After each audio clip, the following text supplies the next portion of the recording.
Sumatera Utara. Selamat sore pemirsa, saya penyiar berita artifisial intelijensia. Sumatera Utara hari ini hadir untuk memperbaharui informasi Anda seputar Sumatera Utara. Kami kembali hadir menjumpai Anda pada edisi Sabtu, 20 Juni 2025. Berikut topik utama untuk hari ini.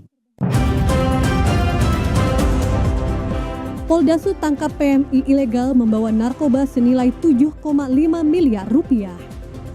Pemprov Sud dorong percepatan program makan bergizi gratis. Wako Medan dukung pemberitaan yang mengedukasi.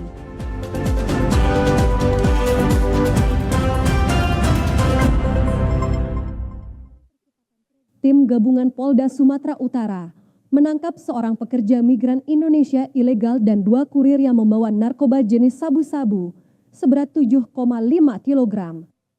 Dalam kasus ini, PMI ilegal tersebut diupah sebesar 40 juta rupiah untuk membawa narkoba dari negara Malaysia menuju Indonesia. Seorang PMI ilegal dan 2 kurir narkoba ditangkap tim gabungan Direktorat Reserse Narkoba dan Direktorat Reserse Umum Polda Sumatera Utara di perairan Asahan dari negara Malaysia. Ketiga pelaku ditangkap saat hendak turun dari kapal yang membawa ketiganya. Dari tangan pelaku, didapati beberapa bungkus narkotika jenis sabu yang disimpan di dalam tas dengan total mencapai 7,5 kg yang ditaksir nilai uang mencapai 7,5 miliar rupiah. Direktur Reserse Narkoba Polda Sumatera Utara, Kombes Pol Calvin Simanjuntak mengatakan, para bandar besar memanfaatkan PMI ilegal sebagai kedok. Calvin menyebutkan, ketiga pelaku termasuk seorang PMI sudah beberapa kali terlibat dan mereka terhubung dengan seorang DPO di negara Malaysia. Dari pengakuan pelaku, dirinya diupah hingga puluhan juta rupiah untuk membawa barang haram tersebut. Untuk kurir akan membawa narkoba ini ke Madura. Namun untuk PMI itu dijanjikan membawa cukup sampai dengan pelabuhan Asahan dengan iming-iming upah sebesar 40 juta rupiah. Tersangka Sol yang merupakan PMI ini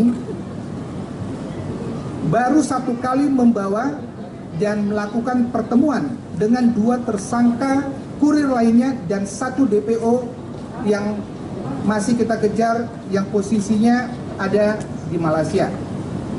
Berkat kolaborasi antara Direktorat Narkoba dan Krimum, pengungkapan ini menyelamatkan sekitar 38.000 jiwa dari ancaman narkoba.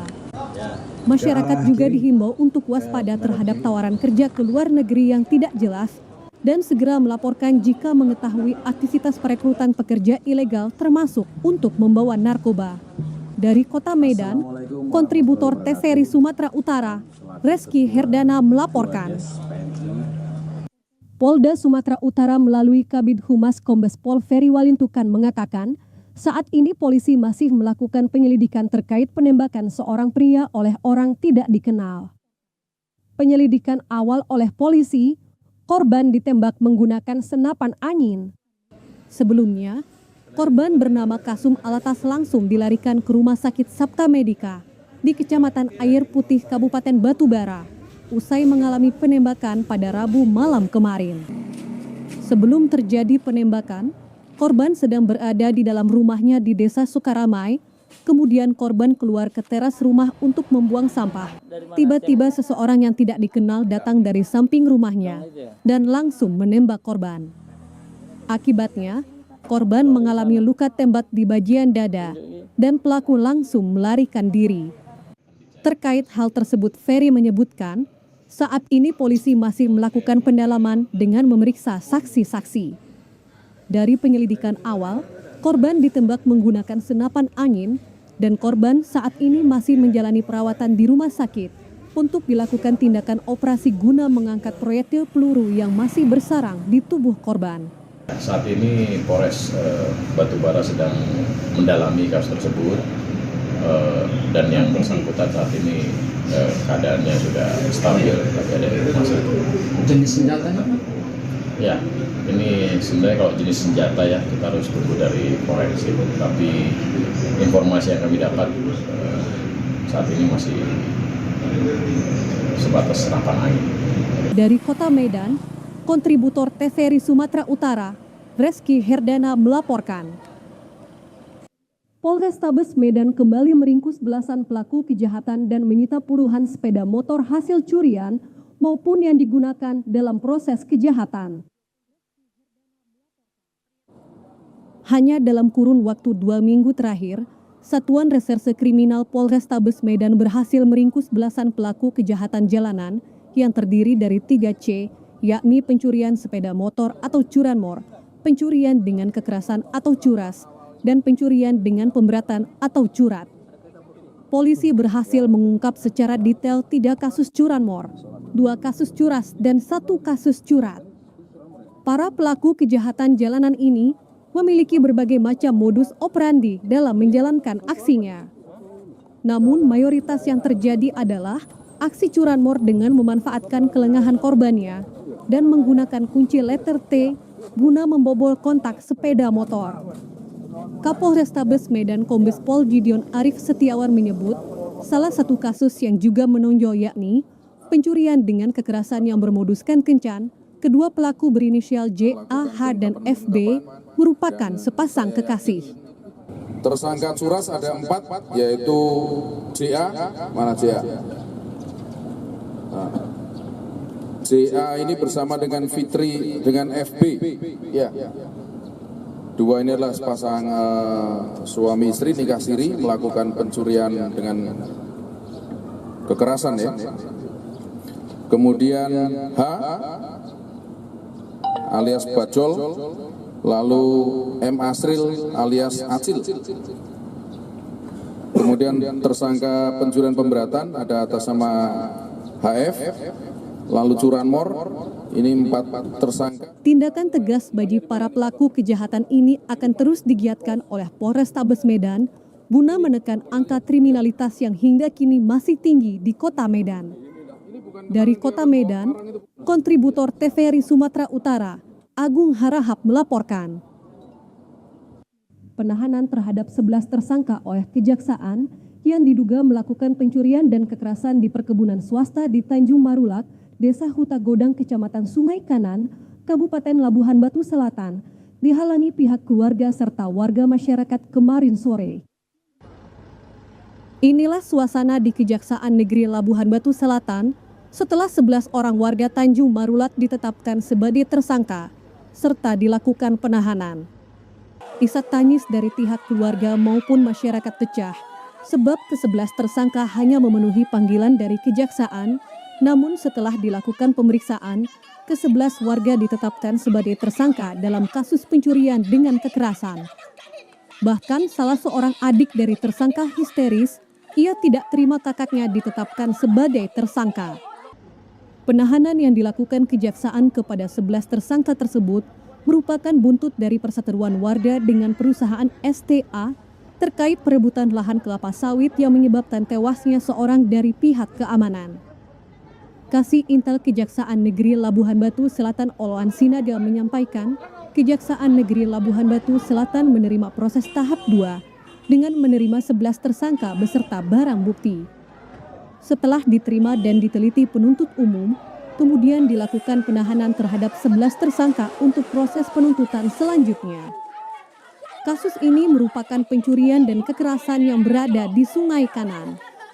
Terkait hal tersebut, berkas perkaranya secara teknis dalam waktu dekat akan dilimpahkan ke Pengadilan Negeri untuk disidangkan. Jadi itu, terkait dengan itu, berkas perkaranya secara teknis mungkin nanti secara teknis akan kita sampaikan kemudian. Intinya dalam waktu dekat kita akan melimpahkan perkara ini ke Pengadilan Negeri atau Perapat untuk selanjutnya disidangkan. Oh, itu aja. Tadi Pak, ada satu perempuan apa juga ikut terlibat dalam pencurian ini? Iya, terkait dengan satu orang yang berjenis kelamin perempuan juga termasuk sebagai tersangka dalam lingkup 11 orang tersangka. Pencurian apa? Usai 11 tersangka dibawa ke Lapas Kota Pinang, keluarga serta warga masyarakat membubarkan diri untuk menjaga agar suasana tetap kondusif, serta pihak kepolisian juga terlihat berjaga-jaga. Dari Kabupaten Labuhan Batu Selatan, Kontributor TVRI Sumatera Utara, Samsul Hidayat Ritonga melaporkan.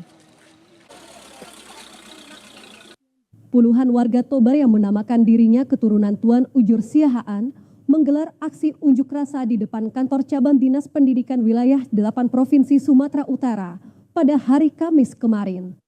Mereka menuntut agar lahan ulayat milik leluhurnya yang kini digunakan sebagai lokasi pendidikan di Seposurung Balige dikembalikan, serta menuntut hak prioritas bagi anak-anak keturunan mereka untuk diterima di sekolah negeri di kawasan tersebut. Salah seorang warga Joni Siahaan saat berorasi menyatakan, aksi ini merujuk pada kesepakatan antara keluarga besar Tuan Ujur Siahaan dan pemerintah Kabupaten Tapanuli Utara pada tahun 1950 yang menjadi dasar kearifan lokal. Pada kesepakatan tersebut menyebutkan, sebagai bentuk timbal balik atas penggunaan lahan, anak-anak dari keturunan Tuan Ujur Siahaan yang berdomisili di 3 desa, yaitu Desa Longat, Kinalang Bagasan, dan Lumban Silintong, harus diterima sebagai siswa di sekolah yang berdiri di atas tanah tersebut cukup dengan syarat memiliki ijazah SMP. Joni mengatakan, mereka menuntut kesepakatan lama dijalankan, di mana lahan tersebut milik leluhur mereka dan diserahkan untuk pendidikan dengan komitmen agar anak-anak dari keturunan Tuan Ujur Siahaan mendapat prioritas masuk sekolah negeri yang ada di Seposurung. Joni juga mempertanyakan alasan Yayasan Tunas Bangsa yang berstatus swasta justru diberikan 4 ruang kelas di SMA Negeri 2 Balige untuk kegiatan belajar mengajar. Menurut Joni, hal tersebut jelas mengurangi jatah anak-anak mereka yang seharusnya yayasan swasta membangun fasilitas sendiri, bukan menumpang di sekolah negeri. Kami meminta kepada Bapak Gubernur yang terhormat, itu dipisahkanlah. Jangan menumpang lagi ke SMA 2. Janganlah. Yang digunakan ya ketika kita punya yayasan sendiri, ya kita harus punya lokal sendiri. Kita punya asrama sendiri, kita punya guru sendiri. Kalau bisa permohonan kami ya. Itulah ya sekolah sendiri lah. Itu harus punya orang itu. Sementara itu, Kepala Kacabdis Wilayah 8 John Suhartono menyatakan tidak memiliki kewenangan untuk mengabulkan tuntutan tersebut. Ia juga berjanji akan menyampaikan aspirasi para demonstran kepada pimpinan di tingkat provinsi. Suhartono juga menjelaskan bahwa penerimaan siswa baru sudah sesuai regulasi yang berlaku, sedangkan kerjasama dengan Yayasan Tunas Bangsa yang sudah berlangsung sejak lama. Hingga pukul 16.30 waktu Indonesia Barat, aksi unjuk rasa masih terus berlanjut. Pihak keluarga Tuan Ujur menyatakan akan melanjutkan aksi ke kantor Gubernur Sumatera Utara jika tidak ada kepastian atas tuntutan mereka. Aturan itu sudah terbit, sudah lahir, itu melalui pengkajian dan konsultasi publik, melibatkan ombudsman, melibatkan semua pihak, kepolisian dan selebihnya, seterusnya. Tapi terkait penambahan kebijakan keharusan lokal, saya tidak paham karena saya tidak pengambil kebijakan untuk hal itu. Dari Kabupaten Toba, kontributor TVRI Sumatera Utara, Budi Hutagaul melaporkan. Pemirsa, kami akan segera kembali dengan sejumlah informasi lainnya. Tetaplah bersama kami di Sumatera Utara hari ini.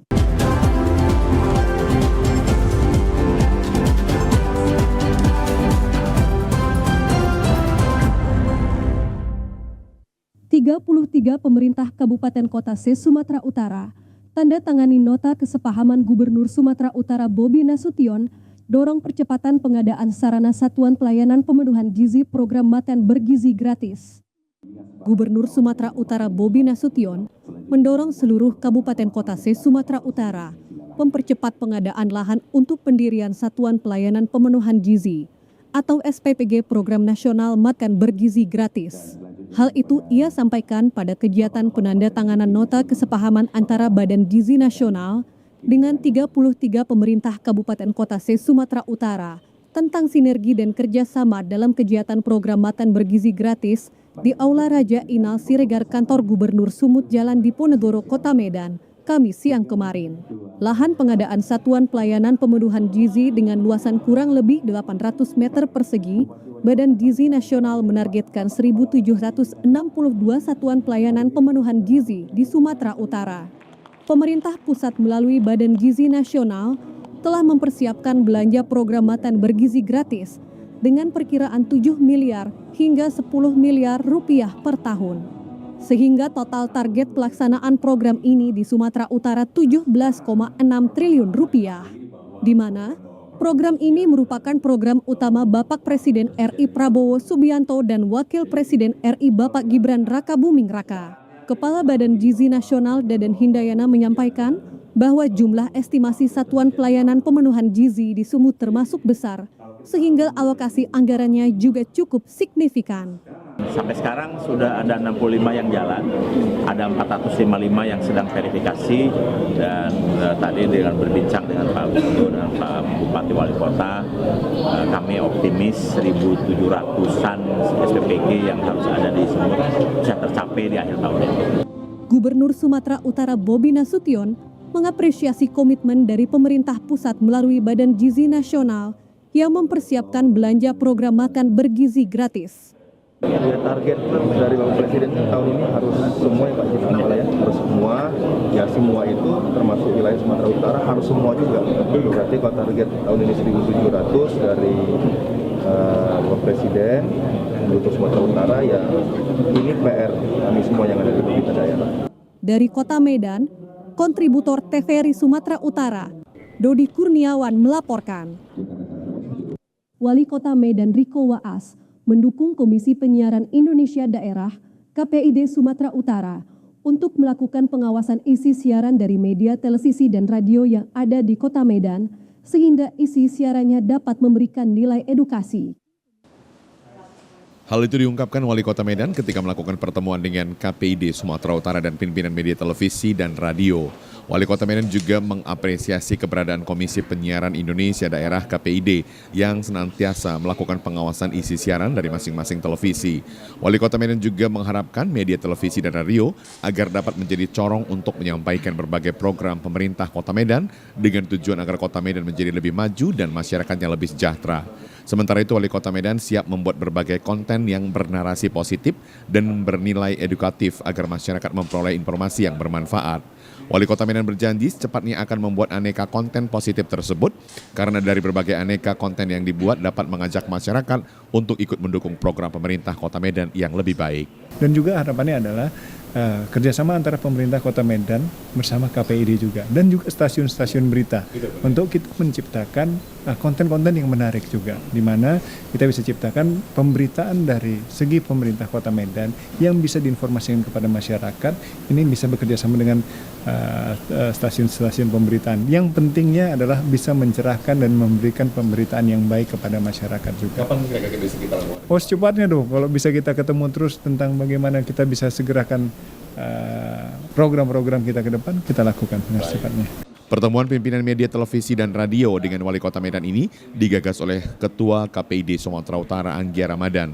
Wali Kota berjanji akan selalu berusaha memberikan waktu agar dapat berdiskusi dengan pimpinan media televisi dan radio yang ada di wilayah Kota Medan untuk mewujudkan penyiaran yang sehat dan berdampak baik bagi masyarakat.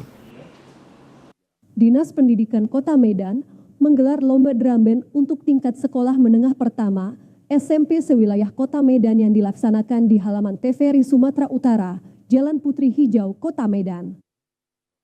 Kegiatan drum band ini merupakan program Dinas Pendidikan dan Kebudayaan Pemerintah Kota Medan yang digelar setiap tahunnya. Sekretaris Dinas Pendidikan dan Kebudayaan Pemerintah Kota Medan Andi Yudhistira menjelaskan, tujuan penyelenggaraan lomba drum band ini untuk mengasah dan merawat kompetensi soft skill peserta didik agar memiliki daya saing di lingkungan sekolah dan dunia pendidikan lainnya. Selain itu, melalui giat drum band, anak-anak memperoleh semangat patriotisme dan sportivitas yang bisa dijadikan sebagai bekal untuk bersaing di tengah masyarakat. Sementara itu, Sekretaris Dinas Pendidikan juga menyampaikan bahwa pada tahun ajaran baru 2025-2026 akan menguatkan pembelajaran digitalisasi melalui penguatan pembelajaran berbasis smart class dan metaverse, mulai dari tingkat SD hingga SMP Kota Medan. Melalui kegiatan pembelajaran di sekolah dan ekstrakurikuler yang dilakukan diharapkan dapat meningkatkan kualitas pendidikan bagi peserta didik untuk mewujudkan Indonesia Emas 2045. Mengasah dan menguji kemampuan soft skill anak-anak. Kita berharap outputnya anak-anak itu bisa memiliki semangat patriotisme, menunjukkan sportivitas, dan itu jadi bekal mereka nanti untuk bisa bersaing di masyarakat. Keinginan kita Dinas Pendidikan untuk tahun ini kita akan menguatkan pembelajaran yang berbasis smart class dan metaverse sesuai dengan visi misi Bapak Wali Kota dan Wakil Wali Kota Medan. Silakan tunjukkan kompetensimu, silakan tunjukkan kemampuanmu. Karena yang bisa membawa keberhasilan adalah dari diri kamu sendiri. Itu pesan kami kepada para peserta didik. Kegiatan Ramben untuk SMP ini diikuti dengan penuh antusias seluruh peserta, terlihat dari semangat dan kekompakannya. Kegiatan ini juga memberikan ruang kepada pelaku UMKM untuk menjual berbagai aneka kuliner, mulai dari makanan ringan hingga aneka jenis minuman. Sekretaris Dinas Pendidikan Kota Medan berharap semangat berjuang untuk menjadi yang terbaik kiranya melekat pada diri anak-anak sehingga akan selalu berupaya dan berusaha untuk menjadi yang terbaik. Bentuk kepedulian pelayanan terhadap masyarakat dalam menyambut Hari Ulang Tahun Bayangkara ke-79, Polres Tebing Tinggi melakukan kegiatan bedah rumah warga kurang mampu. Kegiatan ini merupakan bagian dari semangat Bayangkara untuk lebih dekat dengan masyarakat, dan Polri juga bukan hanya hadir dalam penegakan hukum, tetapi juga hadir untuk merawat nilai-nilai sosial di tengah masyarakat. Keluarga Muhammad Haidir, warga Dusun 1 Cemara Desa Pekan Bandar Halipah, Kecamatan Bandar Halipah, Kabupaten Serdang Bedagai, menjadi sasaran bedah rumah Polres Tebing Tinggi Polda Sumatera Utara tahun 2025. Berdasarkan data pemerintah setempat, keluarga tersebut merupakan keluarga tidak mampu dan rumah tidak layak huni.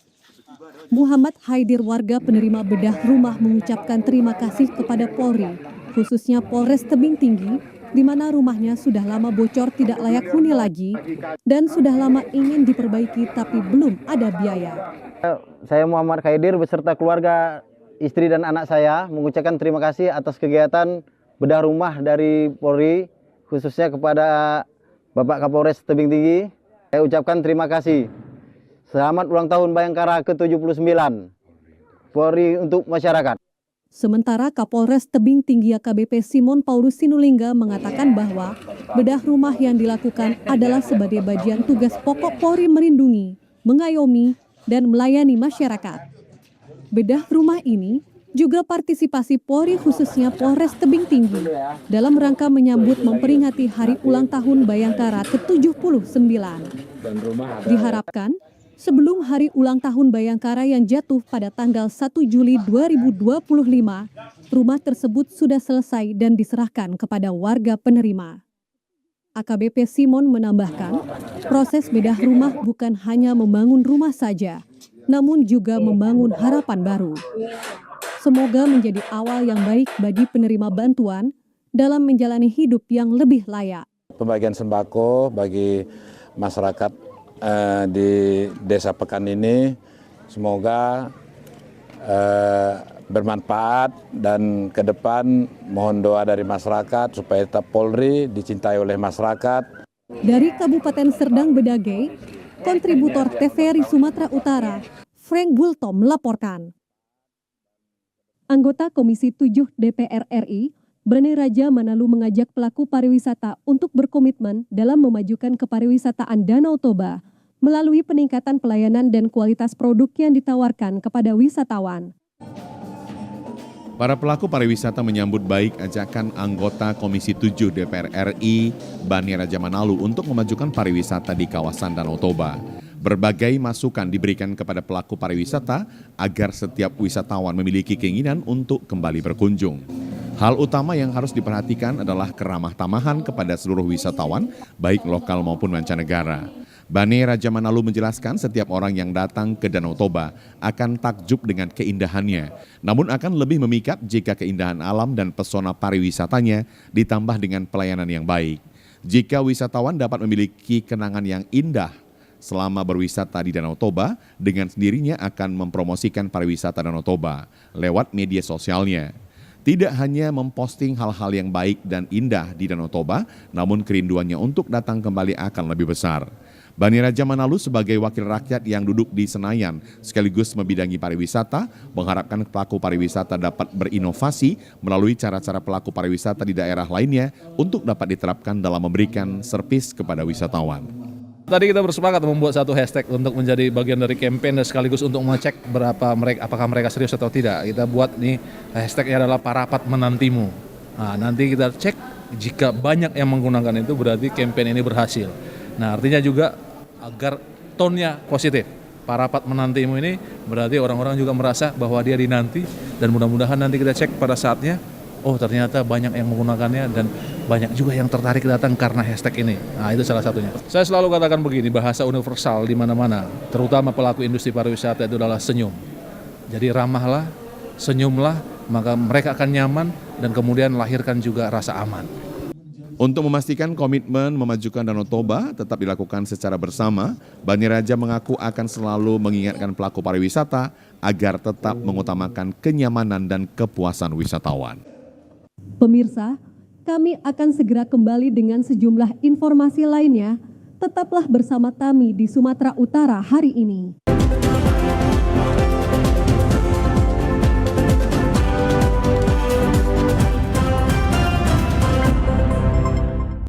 Tingginya angka peredaran dan penggunaan narkoba di Provinsi Sumatera Utara masih menjadi sorotan berbagai pihak hingga kini.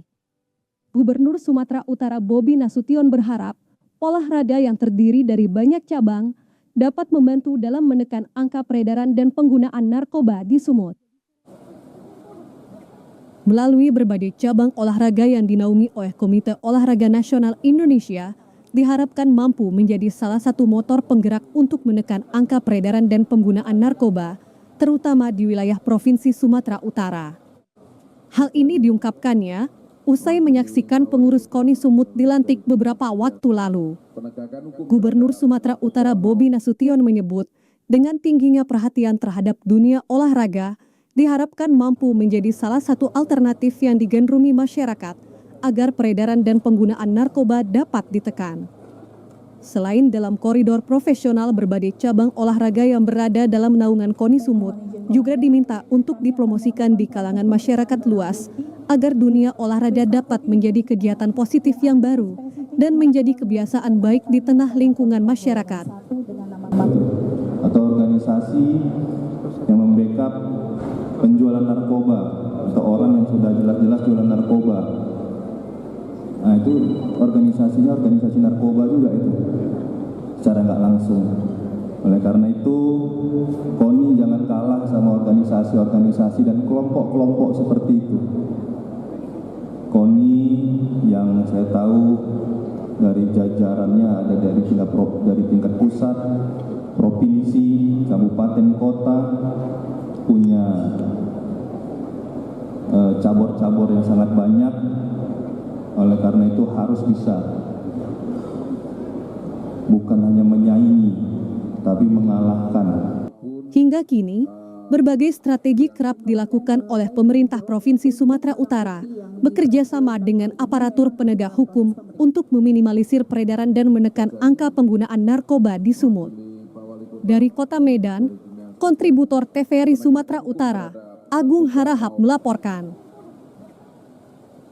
Harga kebutuhan bahan pokok di Pasar Petisah Medan cenderung stabil. Meski demikian, minat pembeli masih sepi, sehingga para pedagang mengeluhkan pendapatannya berkurang. Seperti harga kebutuhan bahan pokok diantaranya beras, minyak, tepung, dan telur di Pasar Petisah saat ini stabil, bahkan cenderung menurun. Penurunan juga terjadi pada cabai merah, yang sebelumnya Rp22.000 menjadi Rp18.000 per kilogram. Sementara itu, harga wortel dan timun mengalami penurunan dari Rp10.000 menjadi Rp8.000 per kilogram. Hal serupa terjadi pada harga tomat yang mengalami penurunan, yang sebelumnya dijual seharga Rp14.000 kini menjadi Rp12.000 per kilogram. Salah seorang pedagang Heri Kusuma mengaku, turunnya harga disebabkan permintaan dan daya beli konsumen masih rendah. Hal ini berdampak pada terjadinya penumpukan persediaan barang yang beresiko busuk hingga merugi. Para pedagang juga mengeluhkan karena harus membayar kewajiban pajak retribusi untuk lapak dan biaya masuk portal pasar serta kebersihan. Kondisinya lagi pacaklik ya, karena kebetulan harga-harga pada saat ini banyak yang turun sebenarnya sih dari kemarin. Cuman entah kenapa ini nggak didukung oleh niat pembeli itu untuk datang ke pasar juga kurang tahu. Ataukah memang pasar ini sedang tidak baik-baik saja, ataukah orang sudah beralih ke online kali, nggak tahu juga. Tapi kita juga buka online tapi memang sedang sepi gitu. Hal senada juga diungkapkan Amin Ibrahim, walaupun harga di pasar tidak mengalami kenaikan, ia terpaksa mengatur strategi belanja untuk menekan pengeluaran. Ya, misalnya kayak saya jual martabak telur ini kan, saya buatlah 2 porsi itu biasanya kan 4 telur. Saya jadikan jadi 3 telur bisa jadi 2 porsi. Nah, itulah pandai-pandai saya itulah. Bisa untuk mengatasi mengulangin, bisa berputarnya dagangan saya nih. Masyarakat berharap pemerintah dapat lebih memperhatikan kondisi pasar dan memberikan solusi untuk menghidupkan kembali perputaran ekonomi di pasar tradisional. Dari Kota Medan, Tim Liputan TVRI Sumatera Utara melaporkan. Pedagang mengeluhkan terkait sepinya minat pembeli, meskipun harga daging dan ikan di pasar tradisional Kota Medan tidak mengalami kenaikan atau relatif stabil. Berdasarkan pantauan Tim Liputan TVRI di Pasar Petisah, harga daging sapi relatif stabil di harga Rp130.000 per kilogram. Walaupun demikian, pedagang tidak mampu menarik minat pembeli. Hal tersebut dikatakan salah seorang pedagang daging sapi, Bayu. Biasanya mereka dapat menjual sehari sebanyak 100 kg daging, namun belakangan ini mereka hanya mampu menjual sebanyak 20 kg per harinya. Pembeli. Memang minat pembeli nggak ada lah, udah banyak di rumah ada daging, nggak ada uang juga. Pembeli banyak, keuangan semuanya ekonomi ditingkatkan lagi kan. Harapan kita ya kan. Dia udah masa naik semua, dolar naik apa kaya kan, bahaya ya kan. Sementara itu, harga ikan laut mengalami kenaikan dan berdampak kepada penurunan penjualan. Seperti ikan dencis, dijual dengan harga Rp60.000 per kilogram, yang sebelumnya dijual Rp40.000 per kilogram. Sedangkan ikan tuna dijual Rp90.000 per kilogram, sebelumnya dijual hanya Rp80.000. Salah seorang pedagang ikan Hermansyah mengatakan, terjadinya penurunan penjualan yang biasanya mampu menjual 80 hingga 100 kg, sekarang hanya dapat menjual di bawah 80 kg per harinya. Apakah makin banyak? Makin banyak ya. Harganya bagaimana? Harganya naik. Itu per harinya berarti ya? Nah ya, masalah ikan mahal. Orang belanja kan otomatis namanya ekonomi kan melemah. Ya, yang segi-segi lah biasa dia beli 2 kilo sekilo. Menurun lah kalau daya orang belanja pasti menurun.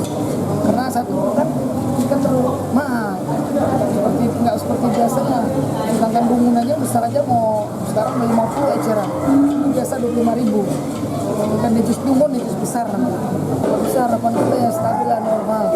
Biar masyarakat bisa makan ikan. Para pedagang berharap agar kedepannya harga kebutuhan di pasar tradisional semakin membaik sehingga harga stabil. Dari Kota Medan, Tim Liputan TVRI Sumatera Utara melaporkan. Pemirsa, berikut informasi perakiraan cuaca di sejumlah daerah di Sumatera Utara dari Badan Meteorologi, Klimatologi, dan Geofisika Wilayah 1 Medan berlaku pada hari Sabtu, 21 Juni 2025.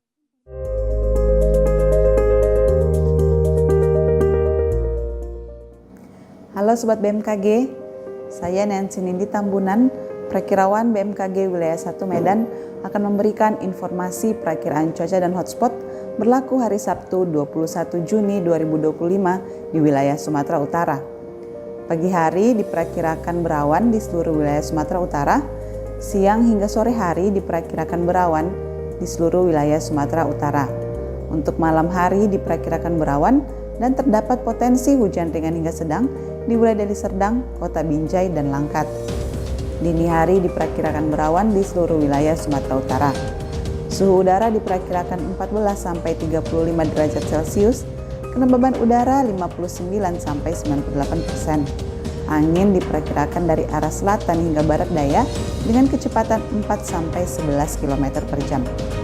Untuk titik panas atau hotspot Berdasarkan pantauan citra satelit tanggal 19 Juni 2025, terdapat 14 titik panas di wilayah Sumatera Utara, yaitu 1 titik di wilayah Kabupaten Dairi, 4 titik di wilayah Kabupaten Humbang Hasundutan, 1 titik di wilayah Kabupaten Karo, 1 titik di wilayah Kabupaten Langkat, 3 titik di wilayah Kabupaten Pakpak Barat, 1 titik di wilayah Kabupaten Samosir, 2 titik di wilayah Kabupaten Serdang Berdagai, dan 1 titik di wilayah Kabupaten Toba.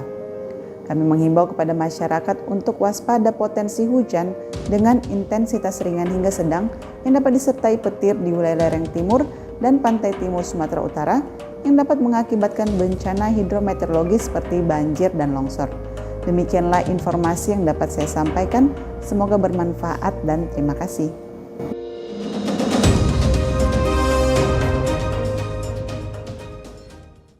Pemirsa, demikian Sumatera Utara hari ini. Seluruh kerabat kerja yang bertugas mengucapkan terima kasih atas perhatian Anda. TVRI, Media Pemersatu Bangsa. Selamat sore dan sampai jumpa.